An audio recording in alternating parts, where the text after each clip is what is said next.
Nesse dia 30 de março, em todo o país, trabalhadores e trabalhadoras vão às ruas, parar empresas, parar fábricas, ocupar estradas, rodovias e realizar grandes manifestações nos principais centros urbanos. É o protesto nacional contra as demissões, contra o desemprego e as consequências que já vivem os trabalhadores brasileiros da crise econômica que assola todo mundo. E a pressão das empresas para reduzir salários e reduzir direitos são expressão da tentativa do empresariado, dos patrões de forma geral, de transferir para os trabalhadores o custo dessa crise. E esse protesto é uma primeira manifestação de caráter nacional para afirmar em alto e bom som que não são os trabalhadores que têm que pagar pela crise, que aqueles que a criaram, os capitalistas, os banqueiros e grandes empresários, é que arquem agora com seus custos. Essas empresas, todas elas, lucraram bilhões e bilhões de reais nos últimos anos a partir da exploração da classe trabalhadora. E no primeiro momento de dificuldade, essas empresas, ao invés de gastarem uma parte do seu lucro, sacrificam a vida de milhões de famílias desse país para poder manter a sua montanha de lucros intocada, conforme acumularam nos últimos anos. O caso da Embraer é emblemático sobre a forma como a patronal, os patrões tratam os trabalhadores nesse país. É uma empresa que tem uma rentabilidade esse ano maior do que o ano passado, assegurou uma bonificação para os seus executivos de 50 milhões de reais e, para isso, botam na rua 4.270 trabalhadores. Não queremos só a reintegração dos trabalhadores. É uma empresa estratégica para o país, tem a ver com a soberania do Brasil. É uma empresa que é financiada, de fato, pelos recursos públicos do BNDES, que acaba de anunciar mais 700 milhões de dólares para a empresa. Nós queremos que o governo reassuma o controle acionário da companhia, restatize essa empresa e a coloque sob o controle dos trabalhadores. É uma empresa estratégica para o país, não pode continuar na mão de capital estrangeiro e, menos ainda, continuar a praticar o desrespeito que tem praticado para com a classe trabalhadora brasileira.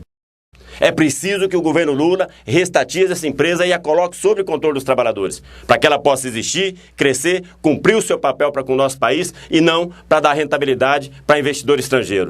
A luta, portanto, contra as demissões, a luta contra a redução dos salários e os direitos é a primeira razão pela qual nós estamos realizando esse dia de protesto em todo o país. Mas há uma outra razão fundamental que nos move a vir às ruas e a protestar no Brasil inteiro.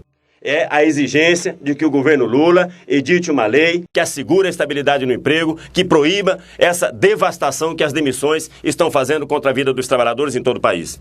Mesmo no julgamento que houve agora no Tribunal Regional do Trabalho sobre as demissões da Embraer, os próprios desembargadores disseram que foi cometida uma injustiça contra os trabalhadores, que a empresa não poderia ter feito o que fez, mas que essa injustiça não poderia ser corrigida porque não há uma lei que garanta essa proteção aos trabalhadores. Pois então nós queremos essa lei. E não há tarefa mais importante, não há necessidade mais importante da classe trabalhadora brasileira neste momento do que cobrar do presidente da República que faça a sua parte.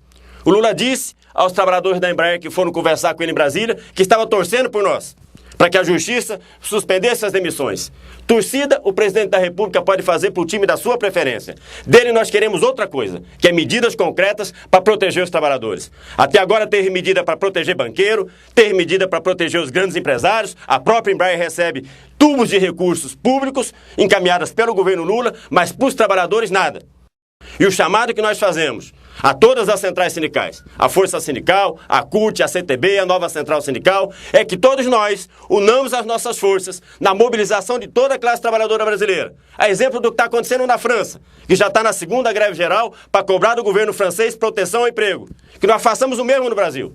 Vamos crescer o processo de mobilização a partir do dia 30, construir um dia de paralisação nacional em todo o país para cobrar do governo a lei que assegura a estabilidade no emprego. O Estado tem que intervir na situação que os trabalhadores vivem hoje, protegendo os trabalhadores e não protegendo as empresas e bancos, como tem sido feito até agora.